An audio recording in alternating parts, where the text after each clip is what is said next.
Los venezolanos acuden a las urnas este 26 de septiembre para elegir a la totalidad de los miembros de la Asamblea General. A diferencia de hace 5 años, la oposición al presidente Hugo Chávez sí decidió participar en estos comicios que muchos consideran preámbulo de las presidenciales de 2012. Venezuela vive momentos de crisis económica y social. Podría ser el único país de la región que no logre salir de la recesión este año, y la violencia en las calles continúa en ascenso. Según cálculos de grupos no gubernamentales, el año pasado hubo 16.000 asesinatos. Para ponerlo en perspectiva, en Irak, que es de un tamaño similar, solo se registraron 4.644 muertos en 2009. ¿Cambiará la balanza de poder tras las elecciones de este mes? Porque de seguro la oposición utilizará estos temas para atacar al gobierno. Con nosotros hoy el investigador del Instituto Estudios Avanzados y también presentador de televisión, Miguel Ángel Pérez Pirela.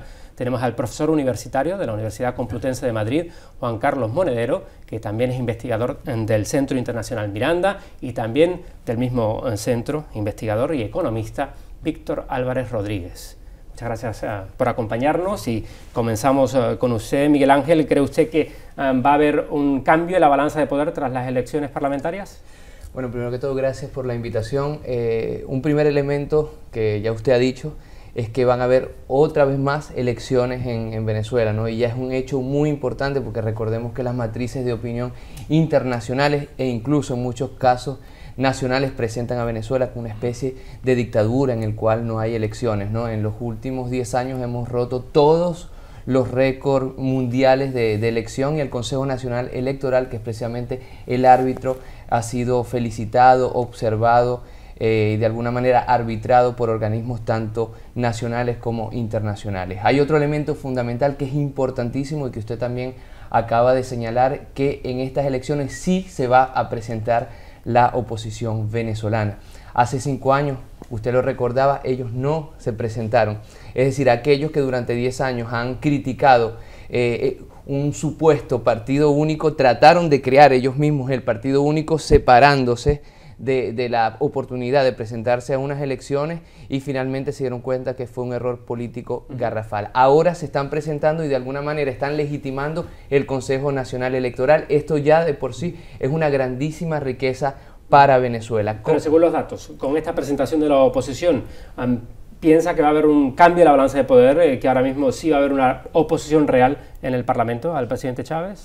Ojalá haya una oposición real en donde tiene que estar, que es en el Parlamento, y no como ha ocurrido en estos 11 años, que la oposición ha estado utilizando cualquier tipo de artimaña fuera de la democracia, y a veces con apoyo de países extranjeros, para tumbar fuera de las urnas lo que no eran capaces de ganar en las urnas. Golpes de Estado, sabotajes, paros patronales, intentos de generar una contra. Es decir, Venezuela, pese a tener 15 elecciones, las más observadas del mundo, no ha sido capaz por parte de la oposición de construir una alternativa democrática, puesto que ese grupo lo que quiere es simplemente regresar al pasado. Ojalá la oposición se bata, tenga un resultado razonable a la oposición real que significan en Venezuela, que es muy pequeñita. Recordemos que pese a llevar 11 años de gobierno, el presidente Chávez sigue teniendo un apoyo popular muy fuerte. Y eso es lo que yo no entiendo bien, porque ese apoyo popular tan fuerte, ¿cómo puede ser en este país, cuando la economía va mal, los gobernantes tienen muchísimos problemas en las elecciones? ¿No sería ahora el momento de que a Hugo Chávez, al presidente, y a su partido le fuera muy mal, ya que la economía no está pasando un buen momento? E incluso, como decíamos antes, Venezuela, según los observadores internacionales, podría ser el único país de la región que no salga de la recesión este año?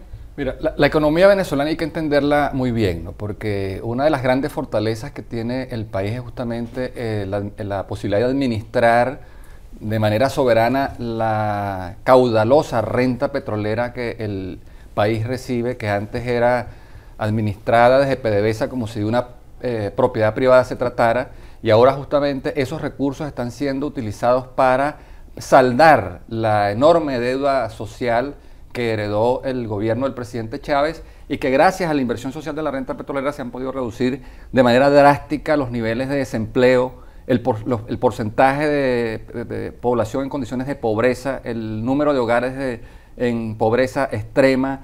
La inversión social de la renta petrolera a través de las misiones educativas, de las misiones sociales, ha garantizado la inclusión de centenares de miles de venezolanos que estaban antes fuera de los servicios de salud, de educación, fuera del deporte, de la cultura. Hoy en día... Aún así, la economía venezolana no crece.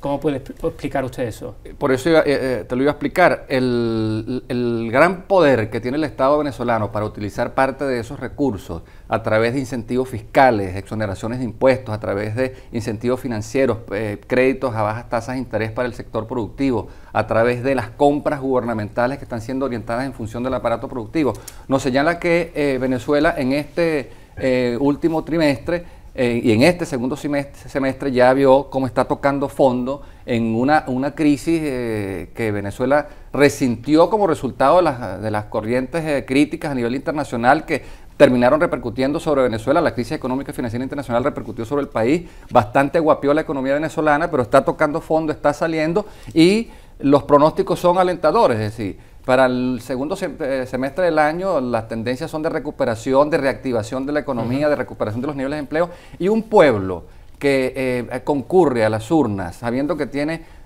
sus necesidades básicas satisfechas, que tiene expectativas de empleo, que tiene posibilidades de ver a sus hijos estudiar, que tiene servicios de salud, va a concurrir de manera entusiasta a favorecer y a respaldar este proceso. Aún así, esas personas, como apuntábamos antes, sí están muy preocupadas dentro y fuera de Venezuela con la violencia que asciende, aunque no hay cifras gubernamentales porque el gobierno no da cifras de criminalidad y delincuencia en estos momentos. Sí vemos un aumento de las muertes violentas en Venezuela.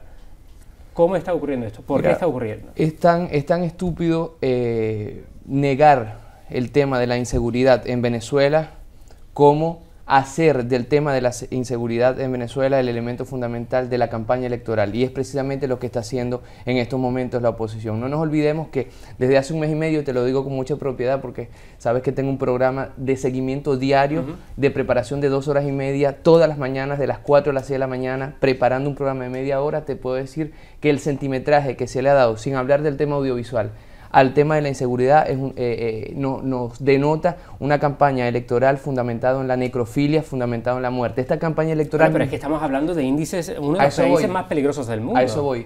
Esta campaña, estos índices, primero que todo, en muchos casos son dudosos, en otros casos son índices que se dicen que son oficiales, después se dice que no se dan cifras oficiales, después surgen como en CNN en español especialistas como Briceño León, que comparan a Venezuela con Irak, con México o con Colombia.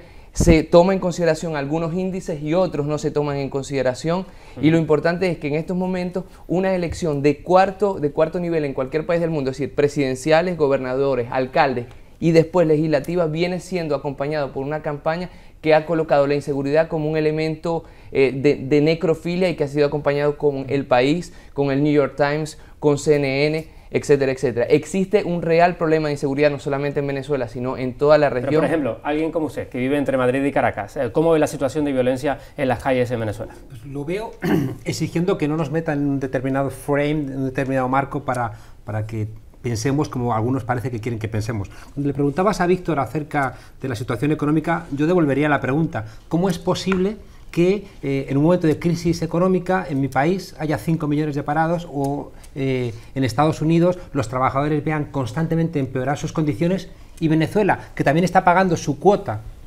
en esta crisis mundial, tiene a los trabajadores mejorando constantemente su situación, ¿no? Y con perspectivas de esperanza mucho mejores, ¿no? Quizás es que las políticas económicas son diferentes en Venezuela a las políticas económicas que estamos desarrollando en Europa o en Estados Unidos, y quizás sea importante para los oyentes estadounidenses escuchar que en Venezuela se está intentando hacer las cosas de una manera diferente, mucho más exitosa. Claro, como no pueden encontrar problemas por ahí, dicen, a ver, ¿qué señalamos? Y ahora es el tema de la inseguridad. Pero bueno, vamos a ver. Estos son los dos temas, y no tengo mucho más tiempo. Y le quiero dar la palabra a él, porque estamos hablando de los... que inseguridad ha habido siempre en Venezuela. Sí, y el problema, llegando a niveles... Pero el problema actual de Venezuela no es que haya generado estos niveles de inseguridad, sino que en los últimos años no ha sido capaz de frenarlo. Y no es lo mismo, porque el problema de la inseguridad en Venezuela es, como plantea siempre Miguel Ángel, es estructural, no es coyuntural. Y si ahora se presenta como coyuntural un problema que es histórico, es porque se busca un elemento para intentar debilitar al gobierno venezolano. Pero cualquiera que haya estado en política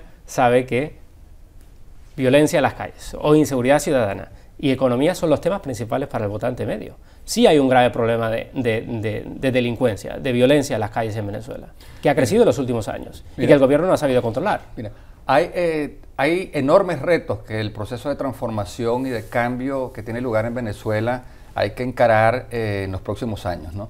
El reto de la próxima Asamblea Nacional que va a ser escogida, electa ahora en las elecciones del 26 de septiembre es justamente el de crear un marco legal y regulatorio que permita profundizar esas transformaciones estructurales que tienen que ver sobre todo con la erradicación de las causas estructurales que generan la pobreza, el desempleo y la exclusión social, que son justamente los espacios donde se recrudece el fenómeno de la violencia. Y eso, desde la convicción que se tiene en Venezuela, será logrado, alcanzado justamente a partir del empoderamiento de los trabajadores directos y de la comunidad sobre los procesos productivos que tienen que ver con la generación de los productos básicos y esenciales que tienen que estar bajo control popular. Y en la medida que logremos eso, estaremos resolviendo de raíz estos problemas que hoy todavía nos afectan. Tengo muchísimas más preguntas, pero no tengo más minutos. Muchas gracias a los tres por habernos acompañado.